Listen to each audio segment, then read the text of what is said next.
안녕하세요 여러분, 친아미고 약사입니다. 그동안 잘 지내셨어요? 제가 오늘은 진짜 이야기를 하나 가지고 나왔어요. 제목은 NMN 영양제로 자궁을 건진 중년 부인 이야기. 타이틀이 좀 이상한가요? 제 가까운 지인 한 분이 50대 중반이 되면서 빈뇨, 야간뇨, 절박뇨 때문에 너무 고통을 받고 있었어요. 한 시간에 화장실을 두세 번 가는 건 물론이고 밤에도 매 시간마다 깨어서 화장실을 가는 통에 잠도 못 자고 생각은 늘 화장실에 가 있고 이거 기저귀를 차야 하나 고민하면서 너무 힘들었답니다. 그래서 예전에 자궁 혹이 많이 커져서 그런가 아니면 방광염이 너무 심해져서 그런가 하고 산부인과를 찾았습니다. 그런데 의사가 초음파 검사를 하더니 혹이 조금 더 자랐고 계속 더 자라서 방광을 누르고 압박하여 빈뇨 증세가 앞으로 더 심해질 거라고 했어요. 그러면서 자궁 제거 수술을 권고받았는데요. 이분이 어쩌나 고민이 되어서 제게 상담 전화를 하셨어요. 제가 이 하소연을 듣고 수술은 의사와 잘 상의해 보라고 했지만 노화로 인해서 방광 근육과 신장 기능이 많이 떨어져서 그럴 수도 있겠다 생각이 들었죠. 그래서 소위 말하는 회춘 영양제를 하나 권유해 드렸어요. 바로 레스베라트롤과 NMN이었습니다. 손상된 비뇨기관 세포를 조금이라도 회복시킬지도 모른다는 그런 기대감이었죠. 그런데 깜짝 놀랄 일이 일어났어요. 이분이 일주일가량 이 두 약을 복용을 하시더니 아주 극적인 효과를 보게 됩니다.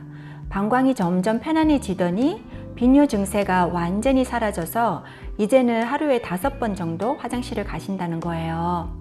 이분은 자궁에 혹이 계속 자라서 방광을 누를 테니 자궁 적출술을 권유받았었는데 결국 이 빈뇨증이 방광의 근육세포 노화로 온 것임을 알게 되었고 또 레스베라트롤과 NMN을 복용한 후에 방광의 회춘을 경험해서 이제는 완전히 치료가 된 것이에요.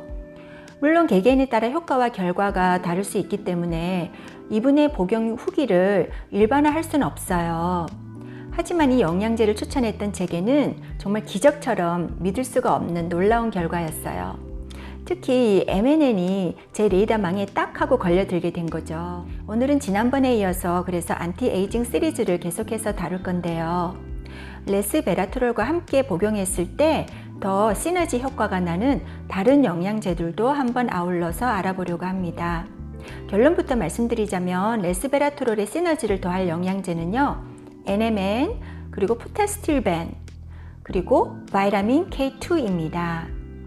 들어가기에 앞서 레스베라트롤에 대해 잠깐 짚고 넘어갈 게 있는데요. 많은 제약회사에서 레스베라트롤을 생산하고 판매해서 구입 기준이 사실 필요해요. 이 레스베라트롤도 아무거나 드시면 안 되고요.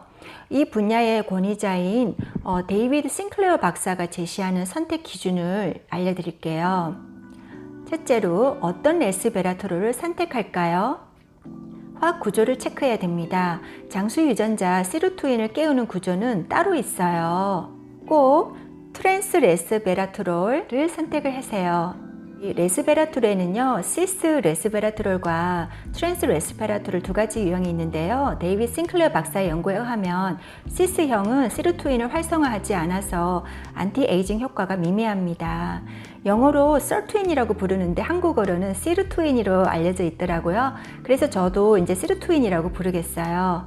그리고 두 번째는 순도와 성분을 체크해야 됩니다. 부작용을 줄이고 안전한 재료에서 추출했나 확인해야 되는 거죠. 98%의 순도가 좋아요. 예를 들어 50% 순도면 남은 50%의 다른 성분들이 부작용을 일으킬 수가 있어요. 그 세 번째, 호장근, Japanese knotweed라고 하죠. 여기서 추출한 레스베라트롤이 좋다고 합니다. 그러니 성분을 꼭 확인하세요. 그리고 두 번째로 레스베라트롤 복용과 보관법이 있는데요. 요구르트나 지방 성분이 많은 음식과 먹으면 보다 흡수와 생체 이용률이 높아요. 지방 성분이 없으면 레스베라트롤의 흡수율이 5배가 떨어집니다. 여기에 반해서 NMN은 지방 성분과 꼭 같이 먹지 않아도 됩니다. 그리고 레스베라트롤은 빛에 조금 민감한 성분이기 때문에 항상 어둡고 서늘한 곳에 보관하는 게 좋아요.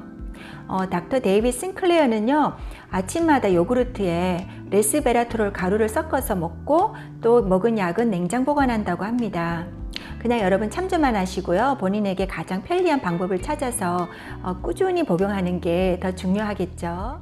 레스베라트롤과 함께 복용하면 좋은 영양제 첫 번째, NMN입니다. 예전 동안 프로젝트 영상에서 제가 레스베라트롤을 소개했는데요. 이걸로 얼굴을 이렇게 팩을 했더니 너무 좋은 효과를 보았다고 많은 분들이 피드백을 해주셨어요. 감사합니다. 이 안티에이징 효과를 좀 더 극대화하기 위해서 레스베라트롤과 꼭 함께 복용해야 하는 영양소가 있는데 바로 MNM입니다. 손상된 세포를 회복하는 시트루인을 활성화하는 데 있어서 이 MNN이 자동차 연료 같은 역할을 한다면 레스베라트롤은 자동차 가속기 페달에 해당된다고 볼 수 있습니다. 레스베라트롤과 NMN은 100세 시대를 앞두고 현재를 살고 있는 우리들에게 아주 매혹적인 영양제인데요.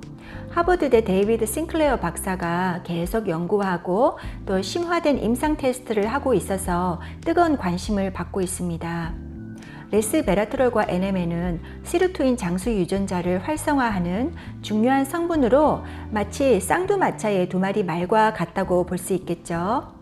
시루토인의 역할은 노화로 손상된 DNA를 회복시켜서 좀 더 활기 있게 살면서 장수할 수 있도록 도와주는 겁니다. 데이비드 싱클레어 박사 본인이 이 제품들을 조합해서 가족들과 함께 복용 중이고 동안 외모와 활기찬 모습 등에서 이미 세인들로부터 많은 관심을 받고 있죠. 싱클레어 박사의 아버지는 80대인데요. 스스로 30대처럼 느끼면서 등반과 보트로 강의 급류를 타는 스포츠를 즐기고 있다고 합니다. MNN이 세포를 활성화시키는 역할을 해서 암세포도 활성화하여 암을 퍼지게 한다는 그런 가설이 있는데요. 암을 일으킨다는 말이 아니고요. 이미 존재하는 암세포를 활성화한다는 그런 추측입니다. 이 연구는 아직 진행 중이라서 제 영상에서 어떤 정확한 정보를 콕 집어드릴 수는 없어요. 다만 가족 중에 암 내력이 있는 분들은 좀 더 자세히 알아보신 후에 복용 여부를 결정하시는 게 좋을 것 같아요. 그리고 두 번째는 프테로스틸벤입니다. 영어로는 티로스틸벤이라고 하는데요. 앞에 굳이 P를 왜 갖다 붙였는지 모르겠어요. 프테로스틸벤은 레스베라트롤의 하이드락실 그룹을 메탁실 그룹으로 치환한 구조라서 거의 같은 약이에요. 그런데 레스베라트롤보다 지방에 더 친화적이고 그래서 생체 활성도가 높습니다. 더구나 뇌 흡수율이 높아져서 신경세포를 더욱더 효과적으로 보호해주죠. 그런데 이 두 가지 성분을 함께 복용하면 시너지 효과가 있는 것으로 보고되었습니다.